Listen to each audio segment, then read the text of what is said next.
How bad is flood zone AE going to hurt your wallet? That's what we're talking about today. And we're going to show you 6 things that could hurt your wallet, actually more than flood zone AE. So if you're concerned about keeping money in your pocket when it comes to living in flood zones and buying flood insurance and just keeping your mortgage down, then this video is for you as a homeowner or a real estate investor. So let's get started. But before we do, make sure to share, subscribe, like the channel so other people can find the same content that you're watching in this video. Hi, I'm Chris, the Flood Insurance Guru. Today we're talking about flood zone AE like we do in a lot of our videos. We're talking about the impacts that flood zone AE could have on your wallet. Look, I know what kind of impact this could have on your wallet. I bought a house in a flood zone more than 12 years ago that was flood zone AE and was told the premiums were going to be $3,000 when they should have been $300. So I know how you feel.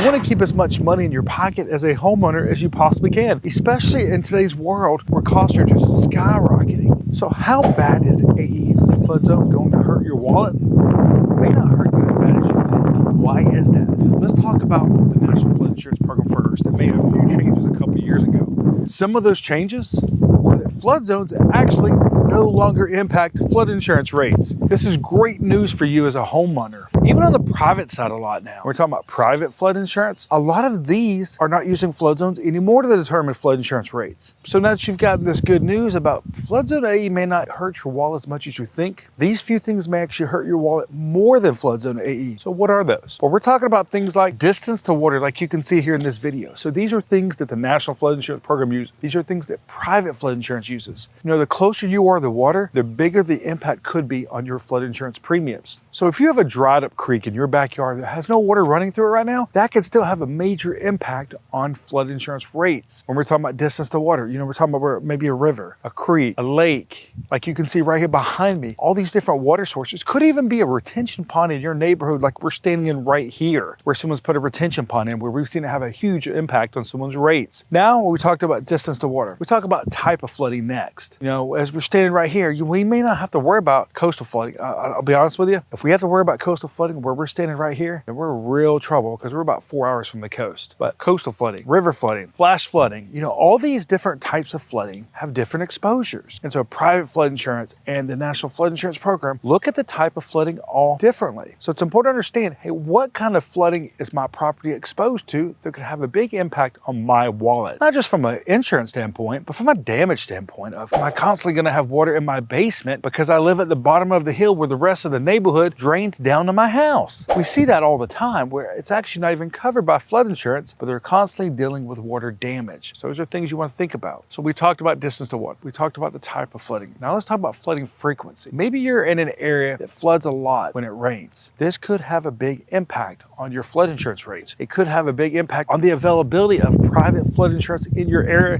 altogether, because they look at some other factors we're going to talk a little bit about later on in this video to help you understand. So we're talking about flooding frequency. This could be river flooding. It could be every time it rains, the lake fills up and starts flooding neighborhoods. Or it could be every time it rains, you have a terrible drainage situation in certain areas like we see in Pelham, Alabama frequently, or when they get large amounts of rainfall in an afternoon thunderstorm, it floods everything. These are all things to think about. So we've talked about distance to water. We've talked about flooding frequency. We've talked about type of flooding. Now let's talk about elevation. As you can see here, right here, we're pretty far above the lake here, but the closer you got down to the lake, this could have a big impact on your property value. This could have a big impact on your flood insurance rates in flood zone AE. Remember, when we're talking about elevation, we're talking about compared to base flood elevation. So what is base flood elevation?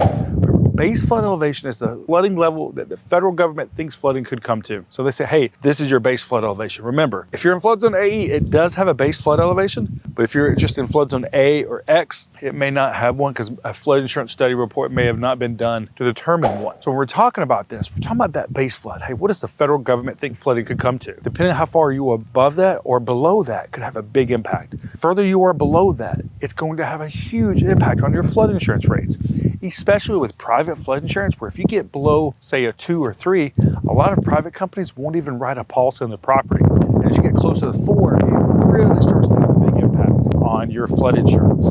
Now let's talk about floodways. If you live in a floodway, this could go go back to distance to water we talked about. Remember, the floodway is the overflow area of a river, a creek, stream, whatever that flood source is that overflow, maybe the fringe of it. If you're building, or if you have a building in that area, that distance to water and the floodway together could have a huge impact on flood insurance rates for you. So remember that, when you're looking at purchasing a house, hey, find out, is this property in a floodway? Because that could have a big impact on you long term. Could have a big impact on your availability of flood insurance. So we've talked about distance to water. We talked about the type of flooding frequency. We've talked about elevation and the floodways. This next one could have one of the biggest impacts, and we see it have a huge impact every day, and that is the replacement cost of your property. But what is replacement cost? Well, you can click up here in the corner where we talk about replacement cost versus actual cash value and the difference between these two. But when we're talking about here, we're talking about the cost to actually replace your home if it was completely flooded. This means it gets wiped away and you've got to actually replace the full thing. The higher the cost of the replacement cost, the higher your rates could be, especially with the National Flood Insurance Program, as they use replacement cost as a big rate driver. So this is something to think about. Even on the private side, they're using replacement cost as a rate driver. It may not be as much as the National Flood Insurance Program, where we can see it have an impact by thousands every year. So these are some things that could have a bigger impact actually than flood zone AE. I hope that you have found valuable information in this video, helping you understand how flood zone AE is going to impact your wallet, or maybe how flood zone AE is not going to impact your wallet as much. Now remember, in the description below, we've got a guide for you as a homeowner, as a real estate investor, on flood zone AE, everything you need to know about it. So make sure to go in the description of that video, download that guide, so you've got the information you need to make the right decision, whether it's owning a current home in flood zone AE or looking at purchasing one, or maybe your property was just moved from flood zone X to flood zone AE and you're trying to figure out what to do here. Well, that guide's there for you. My name's Chris, Flood Insurance Guru, and I want to say thank you for watching today's video on how bad will flood zone AE impact your wallet. We'll see you in the next video. Thank you.